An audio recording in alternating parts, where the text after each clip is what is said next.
I was abandoned 5 days after I was born. But for some reason, my biological mother left me on the doorstep of a local criminal organization in Ravenwood City to survive.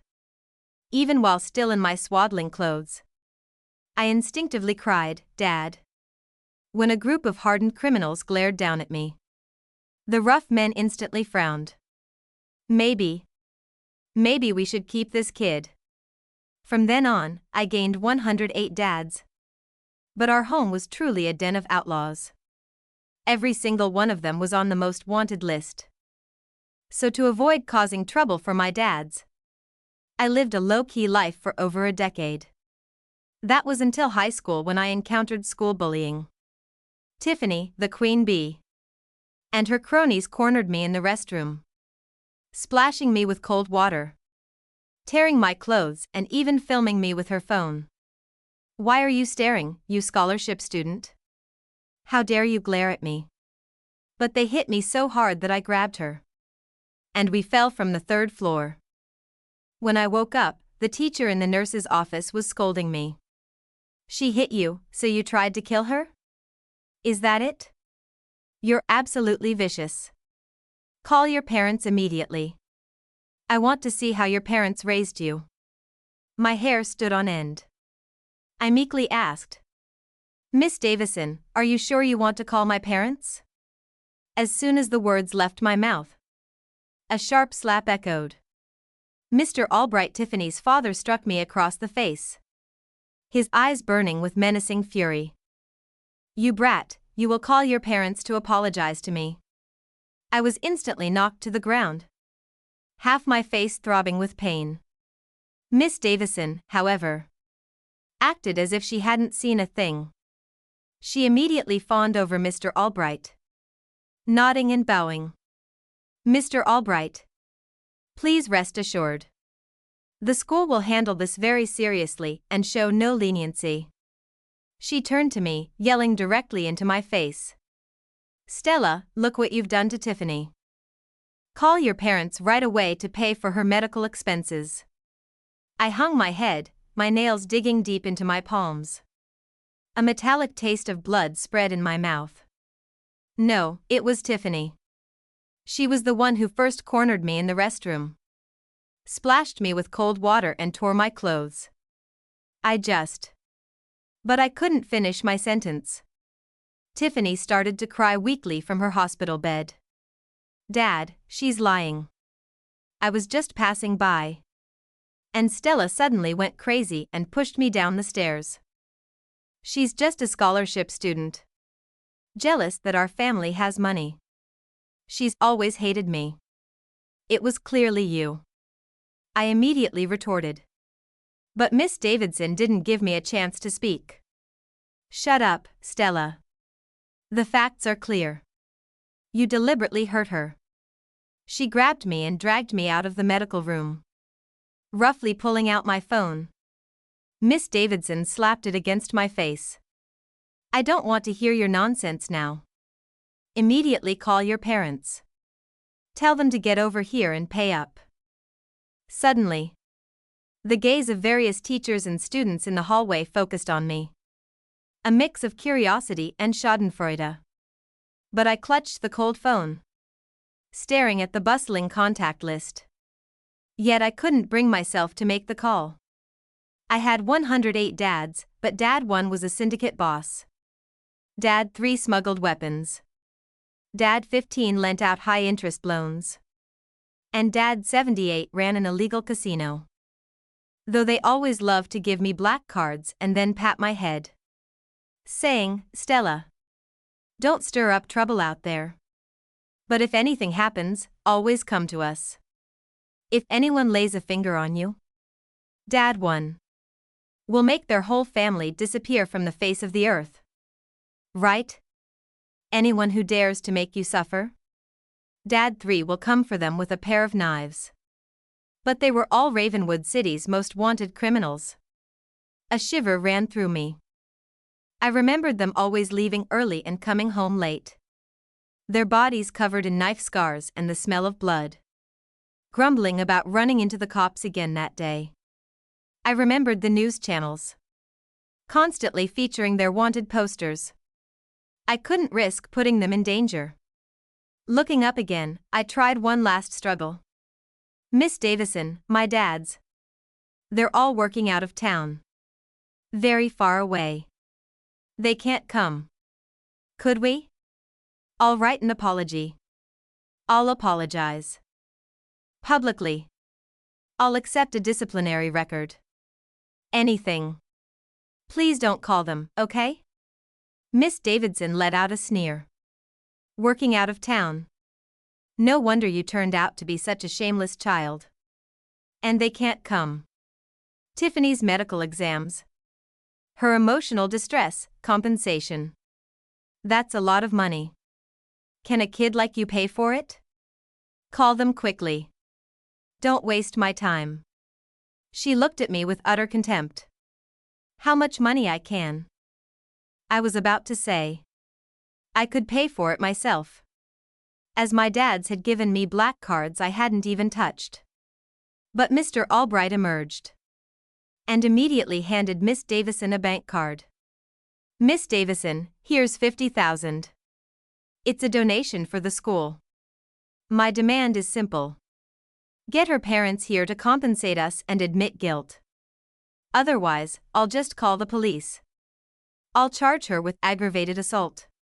Once she has a criminal record, she can forget about ever going to college. Upon seeing the bank card, Miss Davison's eyes instantly lit up. She turned to me, her tone becoming incredibly stern. Stella, did you hear that? This is your last chance. Either call your working-class parents now to pay and apologize. Or get a criminal record. And forget about ever going to college for the rest of your life. Criminal record. Those two words felt like needles piercing my mind. I couldn't have a criminal record. I still wanted to go to college. To earn money and support my dads in their old age. Looking at that bank card. Looking at Miss Davison's snobbish, ugly face, tears instantly welled up in my eyes. My trembling fingers finally lit up my phone screen. Miss Davidson, please don't. Don't call the police. I'll call my parents. My hand trembled as I tapped Dad one at the top of my contacts. Although he was a syndicate boss, he was still the most normal among all my dads. I hoped he could pretend to be an ordinary person and get through this. Beep, beep. The call was answered. The moment it went through, Dad one's warm, smiling voice came from the receiver. Stella, Dad one. I said, pressing my lips together. The teacher wants me to ask you to come to school. I go to school.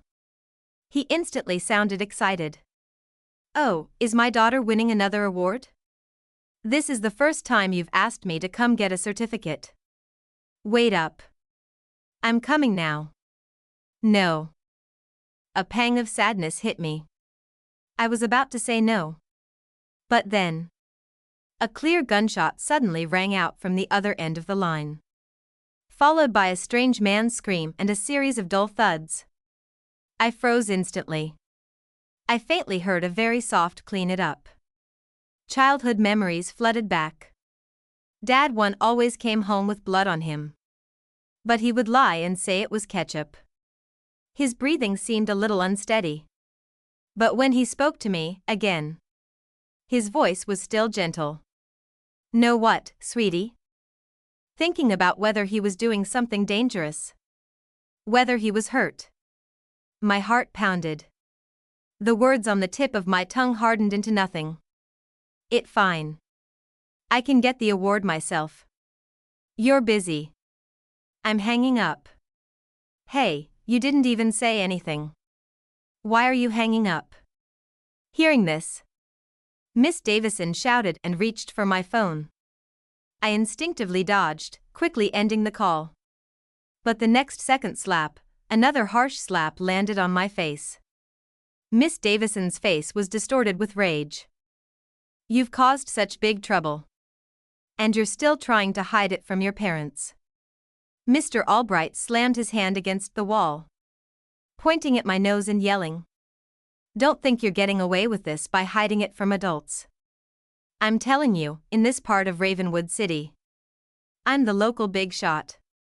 I have connections at the police department. If you dare touch my daughter, I'll make your whole family of working-class nobodies disappear in a minute." Tiffany limped out, mocking me. "You're so pathetic you don't even dare call your parents. I bet your family is too poor to put food on the table, right? So where did you get the guts to push me? So ridiculous." I lowered my head. My voice is faint as a mosquito's hum. "My dad's really can't come. I'm sorry, Tiffany. It was my fault. I shouldn't have pushed you. I can bow down and apologize to you in front of the whole school. Be your errand girl for a year or you can hit me back. Just please don't call the police, okay? I don't want to get expelled." Tiffany scoffed contemptuously. But Mr. Albright roared and reached for my phone. "You're trying to negotiate now. Give me your parents' number. I'll talk to them myself." Miss Davison immediately chimed in. "Stella, give Mr. Albright your phone to call. Don't resist. You need to show an attitude of wanting to solve the problem." The man lunged forward to snatch it, but I clung to my phone, backing away repeatedly. Finally, I stumbled and fell awkwardly to my knees. My knees hit the cold tile floor, making tears stream down my face from the pain. But I kept bowing, begging, "Please. Please don't involve my dads. Tiffany. Please, I'll do all the apologizing and making amends. I just mentioned you can hit me back. Just please don't call my parents, okay?" Dull thuds echoed on the floor as I bowed repeatedly, until blood smeared my forehead. Only then did a look of triumphant pleasure appear on Tiffany's face. Stopping her dad, she raised her voice. "All right, then just apologizing in public isn't enough. Tomorrow you'll have to bow 100 times, touching your forehead to the ground until I'm satisfied. Only then will I not call the police. Okay?" Clenching my fists, I agreed to all her conditions. My heart bled with humiliation, but I felt it was worth it as long as my dads weren't implicated. But that evening, when I returned to the small apartment Dad too rented for me, wearing a baseball cap and feeling exhausted, I saw 3 men bustling around in the kitchen cooking. It was Dad 66, Dad 79, and Dad 93. Seeing me return, they immediately gathered around me happily. Stella's home at the dining table. Dad 66 smiled and pinched my cheek. "Stella, I heard you're getting an award at school. Why didn't you let one of us go get it for you? By my calculations, it should be my turn, right?" Dad 79 skillfully massaged my shoulders, refuting him nonsense. "It's my turn." Dad 93 pushed a bowl of soup in front of me. "Drink up. It's good for your brain. You'll get into a great college." My nose stung and I almost cried. But I forced a smile and explained it's just a small award. "No need to trouble yourselves. I'll call you for the big awards next time. All right? We won't argue. You eat first, sweetie." They excitedly served me food. As I was eating, Dad 66 suddenly looked serious and answered a phone call. I faintly heard a few words. "That shipment being watched again jumped into the river. Damn, this money is really hard to earn." Instantly, my heart tightened again, fearing they would be arrested. I took a deep breath and put down my fork. "Dads, could you in the future stop doing that kind of work? I'm grown up now. I'll get into a good college and support you. So could you get some stable jobs?" The 3 big men froze simultaneously. Then, overcome with emotion, they hugged each other and cried, promising they would. 2 hours later, The three of them gave me a few more instructions. Left me 3 black cards and then left in a hurry. I stood at the door watching them disappear down the hallway. My eyes stinging. Remember to change jobs. We know. But the moment the door closed, Dad 66 looked at his brothers beside him, puzzled. Strange. Our daughter doesn't like my nuclear submarine development. The other two also looked bewildered. And as I closed the door, I looked at the My Family 108 group chat on my phone. The messages were already $9.99 plus. My dads were all asking, "Is Stella tired from studying today? Do you have enough money?" Don't skip. I have plenty of money. My eyes welled up again. I sniffed and finally typed a line in the chat box. I'm fine, everyone. Don't worry, dads. You're busy with work. Please also pay attention to safety. Send the next second. Staring at the constantly popping up messages of concern on the screen, I made up my mind. I would never cause my dads any more trouble. Stella, you must hold on. Everything will be fine after the SAT. The next morning, the sky over Ravenwood City was the color of bruised iron. A cold drizzle washed the streets, matching the heavy dread sitting in the pit of my stomach. I stood in front of the bathroom mirror, staring at my reflection. There was a purplish bruise blooming across my left cheek from Mr. Albright's slap, and a scabbing gash on my forehead from hitting the floor yesterday. I carefully applied a thick layer of concealer, trying to mask the damage. I pulled my school uniform jacket tight, hiding the bandages wrapped around my scraped knees. Just endure it, I told myself, gripping the edge of the sink until my knuckles turned white. 100 bows. A little public humiliation. It's a cheap price to pay to keep my dads out of prison. When I arrived at Oak Ridge High, the atmosphere was suffocatingly tense. The moment I stepped through the main gates, whispers erupted like a nest of hornets. Students pointed at me, their eyes filled with a sickening mix of pity and cruel amusement. That's her. The scholarship kid who pushed Tiffany. I heard she has to beg for forgiveness in front of the whole school today. Her family must be complete trash if they won't even show up to defend her.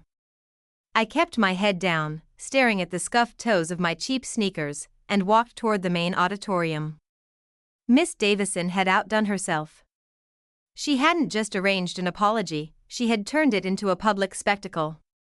The entire senior class was seated in the bleachers. At the center of the polished basketball court sat a single wooden chair. Tiffany was lounging in it, her leg wrapped in a completely unnecessary, exaggerated cast. Mr. Albright stood beside her, wearing a custom-tailored suit, looking like a king surveying his conquered territory. Miss Davison hovered nearby, practically wagging her tail. "Ah, the delinquent arrives," Miss Davison announced into a microphone, her voice echoing through the massive hall. The chatter in the bleachers instantly died down. "Come here, Stella.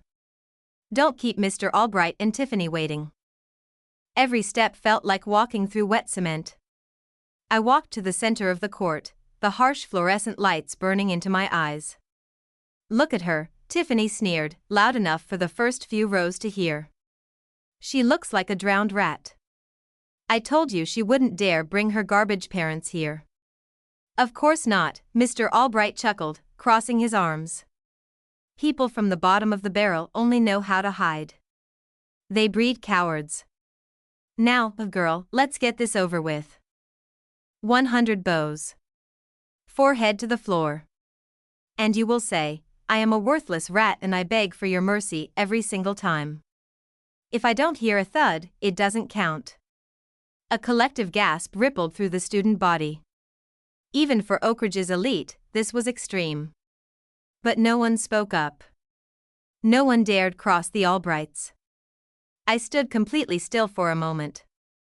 My mind flashed to the warm smiles of Dad 66, Dad 79, and Dad 93 from last night. I thought of Dad 1's gentle voice. "Don't cause trouble, but if anything happens, come to us. I'm sorry, Dads, I thought, closing my eyes. I'm doing this to protect you. I bent my knees. The cold, hard wood of the basketball court met my skin. The pain from yesterday's bruises flared instantly, sending a sharp jolt up my spine. Louder, Mr. Albright demanded.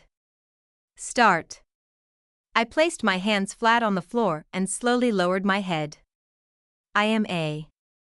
My voice trembled. I swallowed the lump of glass in my throat. I am a worthless rat, and I beg for your mercy. Thud. My forehead hit the wood. The scab broke. A fresh, warm trickle of blood slid down the bridge of my nose. Tiffany let out a sharp, delighted laugh. 1. That's 1. Keep going, poor girl. I raised myself up, my vision blurring slightly with unshed tears, and prepared to go down for the second bow. But I never made it. Suddenly, the ground beneath us began to vibrate. It wasn't a metaphor. The actual polished floorboards of the auditorium trembled. A low, thunderous roar echoed from outside the school walls, growing deafeningly loud within seconds. It sounded like the beating wings of metallic dragons. Thwack, thwack, thwack, thwack. The massive stained glass skylights of the auditorium rattled violently. Students screamed and covered their ears. What on earth is that noise? Miss Davison shrieked over the deafening hum. Before anyone could answer, the heavy double steel doors of the auditorium, doors meant to withstand a hurricane, were violently blown off their hinges. They flew through the air like scraps of paper, crashing into the bleachers. Dust and debris plumed into the air. Through the settling smoke, the blaring sirens of a dozen black tactical vehicles could be heard. But what silenced the entire auditorium was the sight of the men walking through the ruined entrance. There were dozens of them. Leading the pack was a man in a bespoke three-piece charcoal suit. He walked with the terrifying, unhurried grace of an apex predator. A long, dark coat was draped over his shoulders, billowing slightly in the wind from the broken doors. A fresh, jagged scar traced the line of his jaw, and his eyes, cold, dead, and black as the abyss, locked instantly onto the center of the court. Dad won. To his left was a man built like a tank, wearing military fatigues and combat boots, a terrifyingly large combat knife strapped to his thigh. Dad 3. To his right was a man in a pinstripe suit, adjusting a pair of gold-rimmed glasses, his gaze calculating and merciless. Dad 15. Behind them, a sea of imposing men flooded the gymnasium. Dad 66 in a lab coat over Kevlar. Dad 78 shuffling a deck of solid gold cards in his hand. Dad 79. Dad 93. All 108 of them. The air in the auditorium seemed to freeze. The sheer, overwhelming aura of violence and power radiating off these men was suffocating. Students shrunk back into their seats, terrified. I knelt there on the floor, frozen, a drop of blood falling from my forehead to the polished wood. Dad one's eyes slowly dragged down from my bruised face, to my bleeding forehead, and finally to my knees pressed against the floor in submission. In that instant, the temperature in the room plummeted below zero. Stella, Dad one said. His voice wasn't loud, but it cut through the dead silence of the room like a razor blade. Who put you on your knees? I was trembling so hard I couldn't speak. Dad, you shouldn't be here. The police. Dad 3 let out a sound that was half growl, half laugh. He stepped forward, the heavy thud of his combat boots echoing ominously. The police? Sweetheart, the police are currently directing traffic outside to make sure our cars don't get scratched. Mr. Albright, who had momentarily been shocked into silence, suddenly regained his composure. He was used to being the biggest dog in his small yard. He didn't recognize these men, which meant in his mind they were nobodies. Who the hell do you think you are? Albright roared, storming forward. You break into this school, destroy property, are you her deadbeat parents? Perfect. You can pay for my daughter's medical bills, and then I'm having all of you arrested for trespassing. Dad 1 slowly turned his head to look at Mr. Albright. It was like watching a lion look at a noisy insect. Dad 15, the financial titan, adjusted his glasses and pulled a sleek tablet from his coat. Albright. Albright. Ah. Thomas Albright. CEO of Albright Logistics. Net worth, approximately $45 million. You have a factory in the South District and 3 shipping contracts with the city. Albright puffed out his chest. That's right. I'm a major taxpayer in this city. I know the mayor. I know the chief of police. Now pay up, or your daughter is going to juvenile detention. Miss Davison, Tiffany whined from her chair, intimidated by the men but bolstered by her father's arrogance. Make them pay. Look at them, they look like mobsters. Call the cops. Miss Davison immediately pulled out her phone, her hands shaking. I am calling security. You thugs better leave right now. Dad 1 didn't even look at the teacher. He began walking slowly toward the center of the court. Every step he took felt like a hammer striking the floor. Get up, Stella, Dad 1 said softly. I hesitated, looking frantically between Mr. Albright and my father's. Dad 1, please, he has connections. He'll ruin you guys. I was just trying to keep you safe. Dad 3 was suddenly beside me. He didn't grab me roughly, his massive, calloused hands gently scooped me up from the floor as if I were made of fragile glass. He pulled a pristine white handkerchief from his pocket and pressed it tenderly against my bleeding forehead. Safe? Dad 3 whispered, his voice cracking with an emotion I had never heard from him before.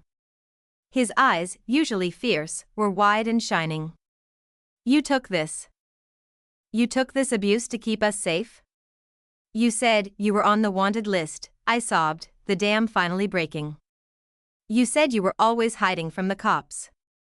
Dad 66 was talking about smuggling nuclear submarines. I didn't want you to get caught. A stunned silence fell over the 108 men. Then, Dad 66 pushed his way to the front, pushing his glasses up his nose. Nuclear.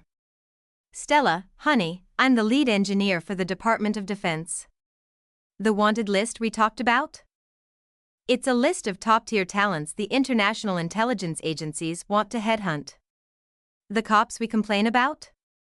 It's the Secret Service detail assigned to protect us that we keep trying to ditch because they ruin our privacy. My brain short-circuited. I stared at Dad 66. But, the blood? Dad 1 always comes home with blood. Dad 1 paused. He looked down at his pristine suit, then let out a heavy, weary sigh. Stella, I am the CEO of the Genesis Syndicate. Yes, we operate in the shadows. Yes, we control the underworld. But we are the hand the government uses to wipe out international terrorists. The blood was from a cartel boss who tried to smuggle human trafficking rings into Ravenwood. I told you it was ketchup because I didn't want to scare you. I stood there, the world spinning. My 108 dads weren't street thugs. They weren't low-level criminals scraping by. They were the apex. The absolute pinnacle of power, wealth, and authority in the world. Mr. Albright laughed. It was a loud, grating, nervous sound. What kind of schizophrenic act is this? Department of Defense? Syndicate? You're a bunch of delusional cosplayers. I'm calling the chief of police right now. Albright yanked out his phone and dialed furiously. He put it on speaker, holding it up like a shield. Chief Davis. Albright yelled the moment the line connected. I need SWAT at Oak Ridge High. A bunch of armed thugs just broke in. They're threatening me and my daughter. The voice on the other end sounded panicked, breathless. Albright? Thomas Albright? You idiot. Do you have any idea who is standing in that room with you? Albright frowned. What are you talking about, Davis? It's just some trash from the slums. "Shut up," the chief of police screamed through the speaker, the sheer terror in his voice echoing through the silent auditorium. "That is Arthur Pendleton. Dad won. The man practically owns the continent. The military just locked down a 10-mile radius around the school. Helicopters have snipers trained on the building. Albright, if you so much as breathe in the wrong direction, I will personally shoot you to save the rest of this city from getting nuked." The call abruptly disconnected. The silence that followed was so profound you could hear a pin drop. Albright's phone slipped from his sweaty fingers, clattering onto the hardwood floor. All the color drained from his face. He looked at Dad One, his eyes wide with a dawning, suffocating horror. Dad One finally stopped walking. He was now standing right in front of Albright. "You made her kneel," Dad One said. The voice wasn't angry. It was empty. And that emptiness was far more terrifying than rage. I didn't." Albright stammered, stepping backward, tripping over his own feet and falling hard onto his backside. "It was a misunderstanding. Kids fighting." "Dad 15, Dad 1 said without looking away from Albright. Dad 15 tapped a single button on his tablet. "Albright logistics stock has been forcefully shorted. All supply chains have severed their contracts. The bank has called in all outstanding loans. Thomas Albright, as of precisely 3 seconds ago, you are bankrupt. Furthermore, we have forwarded evidence of your tax evasion and bribery to the federal prosecutors. You are looking at 30 to 40 years in a maximum security federal prison." Albright let out a strangled gasp, clutching his chest as if he were having a heart attack. "No, my company. My money." Tiffany, who had been sitting in her chair, suddenly screamed. "Dad. What's happening? Make them stop. Miss Davison, do something." Miss Davison was shaking so violently her heels were clicking against the floor. She looked at Dad One, her face pale as a sheet, and immediately dropped to her knees. I didn't know." Miss Davison cried, crawling forward. "Mr. Pendleton, sir. I was deceived. Albright forced me to do this. I am a good teacher, I swear. Stella is a wonderful student." Dad 78, the casino mogul, stepped forward, twirling a gold chip between his knuckles. "A good teacher?" "We reviewed the security footage of the hallway. We saw who pushed who." He looked at Tiffany, his eyes cold. "We saw you corner our daughter. We saw you tear her clothes. We saw you splash her with water. And we saw this teacher slap her across the face for trying to defend herself." Miss Davison touched her own face, horrified. "Please. You will never work in education again," Dad 15 stated coldly. "In fact, you will never find employment in any sector, in any city, on this planet. Your assets have been frozen. Your credentials have been permanently revoked." Miss Davison collapsed onto the floor, sobbing hysterically. Tiffany tried to stand up from her chair, her injured leg miraculously supporting her weight. She backed away, terrified, looking at me with wide, disbelieving eyes. Stella, we were just joking around. We're classmates, right? Tell them it was just a joke." I looked at Tiffany. I looked at her expensive clothes, her perfectly styled hair, and the sheer terror contorting her face. Then I looked at the bruise on my arm, the blood on the floor, and the memory of her laughing as I was forced to my knees. I stepped out from under Dad 3's protective arm. I walked slowly toward Tiffany. "A joke," I said, my voice finally steady. The fear was gone. The heavy burden of protecting my family had been lifted, replaced by the overwhelming realization that I was the most protected girl in the world. "A joke is supposed to be funny, Tiffany." I raised my hand. Slap. The sound cracked like a whip across the silent auditorium. Tiffany spun around, falling hard onto the floor, clutching her cheek. It wasn't a hard slap, I wasn't a fighter, but the weight behind it, the absolute destruction of her hierarchy, shattered her completely. She burst into ugly, gasping tears, curling into a ball on the floor next to her ruined father. I didn't feel sorry for her. I didn't feel angry anymore. I just felt exhausted. I turned back to my dad's. All 108 of them were looking at me, not with the coldness they showed the Albrights, but with an overwhelming, suffocating amount of love and pride. Dad 1 took off his charcoal coat and wrapped it gently around my shoulders. It was heavy, smelling of expensive cologne and old leather. It felt like an impenetrable shield. "Let's go home, Stella," Dad 1 said gently, brushing a stray lock of hair behind my ear. "We're making your favorite tonight. And Dad 66 brought you the blueprints for a submarine, just in case you want to help him out for your science fair." I let out a wet, breathless laugh, wiping my eyes with the back of my hand. "A submarine for the science fair? Only the best for our girl," Dad 66 yelled from the back, grinning from ear to ear. We walked out of the auditorium. The students parted like the Red Sea, their faces pale, their heads bowed in absolute reverence and terror. No one dared to breathe too loudly. No one dared to look at me with anything less than absolute respect. Outside, the rain had stopped. The clouds had broken, and a brilliant shaft of sunlight illuminated the courtyard. A fleet of black armored vehicles was waiting, their engines purring. As I climbed into the back of the lead SUV, sandwiched between Dad 1 and Dad 3, I looked out the tinted window. I saw police cars dragging Mr. Albright away in handcuffs. I saw Miss Davison being escorted off the premises by school security. I saw the ruins of the people who thought they could step on me. "Dad 1, I said softly as the convoy began to move. "Yes, sweetheart? Can we stop by the bookstore on the way home? I really need to buy some SAT prep books. If I have 108 dads with these kinds of resumes, I can't exactly go to a community college anymore." Dad 1 threw his head back and laughed. It was a rich, booming sound that filled the car. Dad 3 ruffled my hair, grinning wildly. "You can go to any college on earth, Stella," Dad 15 said from the front seat, looking back at me. "I practically own Harvard's endowment fund. You want to be a doctor? A lawyer? The president?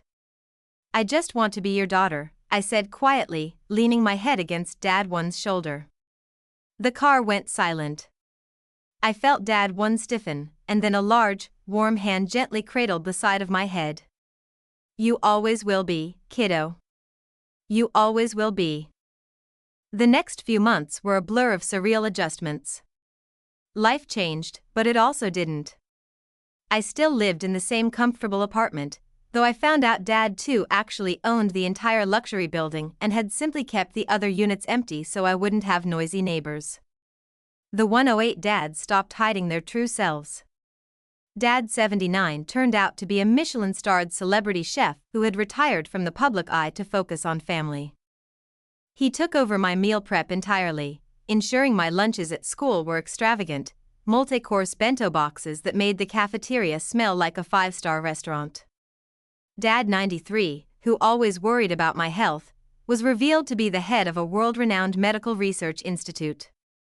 He had a team of top-tier physicians on standby 24 hours a day just in case I caught a cold. As for Oak Ridge High, the power dynamic shifted entirely. The school board, utterly terrified of my family's reach, appointed a new principal who practically laid out a red carpet for me every morning. But I didn't want special treatment. I just wanted to study. And with the bullies completely eradicated from the ecosystem, Oak Ridge actually became a place of learning. Tiffany disappeared. I heard a rumor that her family lost everything, their house foreclosed, their assets seized. They moved out of Ravenwood City in the middle of the night, taking a bus to nowhere. I never thought about her again. She was a ghost of a past I had outgrown. When the SATs finally rolled around, I felt an immense pressure, but not from my dads. They told me I didn't have to lift a finger for the rest of my life if I didn't want to. I could spend my days traveling the world on Dad 12's private yachts or living in Dad 45's European castles. But I had something to prove. To myself. On the day of the exam, Dad 1 drove me to the testing center. He didn't bring the convoy, just a sleek, understated black sedan. "Don't stress, Stella," he said as I unbuckled my seatbelt. He handed me a lucky pen, which I later found out was worth more than most people's houses. "Just do your best. And remember, if the test is too hard, Dad 15 can just buy the college board by noon." I laughed, rolling my eyes. "I've got this, Dad. I promise." I walked into the testing center, my head held high. The questions on the paper were nothing compared to the weight of the life I had lived. I breezed through the math sections, my mind sharp, recalling late-night tutoring sessions with Dad 66 over complex physics and engineering problems. The reading comprehension was easy after years of reading Dad 15's multi-layered financial contracts. When the scores arrived a month later, I was sitting in the living room with 20 of my dads crowded around a laptop. I clicked the screen. Score, 1600. The room erupted. Dad 3 let out a war cry and lifted me into the air. Dad 78 started throwing $100 bills like confetti. Dad 1 just stood in the back, a quiet, immensely proud smile on his face, wiping a single tear from his eye. The acceptance letters came flooding in. Harvard, Yale, MIT, Stanford. They practically begged me to attend. I chose the University of Ravenwood. When I announced my decision at a massive family dinner, the table went silent. "Ravenwood?" Dad 15 asked, blinking behind his glasses. "Stella, honey, it's a good school, but with your scores, you could go to the Ivy League." "I know," I said, smiling as I looked around the massive banquet table, looking at the 108 men who had raised me. "But the Ivy League is too far away. And someone needs to make sure Dad 66 actually eats his vegetables instead of working on submarines all night. And Dad 3 needs me to remind him not to threaten the mailman." Dad 3 muttered something under his breath about the mailman looking suspicious, making the table laugh. "I don't want to leave," I continued, my voice softening. "I spent my whole life thinking I was a burden to you all. Thinking I had to hide, to be small, to keep you safe. Now I know the truth. But that doesn't change anything. You are my family. All 108 of you. And I want to be near you." Dad 1 stood up. He raised his glass of wine, his dark eyes shimmering with emotion. To Stella, the underworld emperor said softly. "The bravest, smartest, and most loved girl in the world." To Stella. 107 voices roared in unison, raising their glasses, their voices shaking the very foundations of the building. Graduation day was a spectacle that Ravenwood City would talk about for decades. The local stadium was rented out for the Oak Ridge High commencement. As the valedictorian, I sat on the stage in my cap and gown, looking out at the massive sea of people. The left side of the stadium was filled with normal families. Mothers holding flowers, fathers with cameras. The right side of the stadium was entirely occupied by men in bespoke suits, military uniforms, and lab coats. 108 men, taking up an entire grandstand. They had brought banners. They had brought air horns.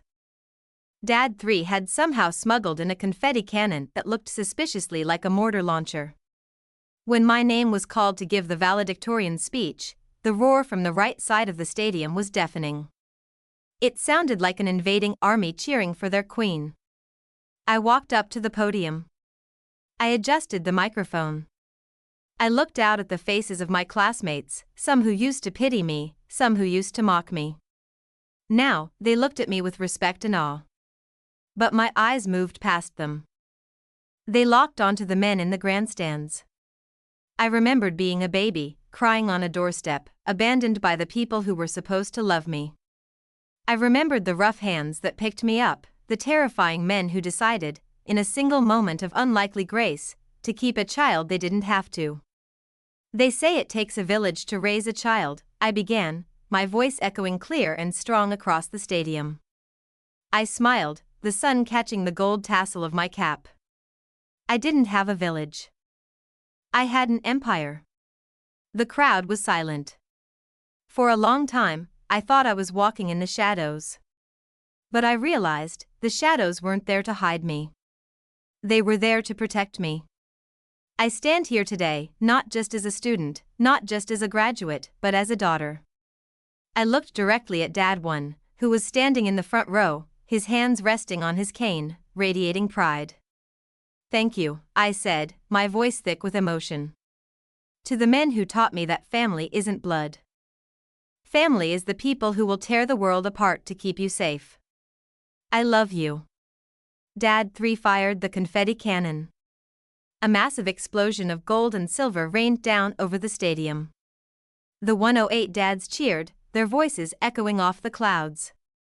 I threw my cap into the air, watching it soar against the bright, unbroken blue sky. I was Stella Pendleton. I was the daughter of the syndicate, the military, the financial elite, and the underground. And for the first time in my life, I wasn't afraid of the future. I was ready to conquer it.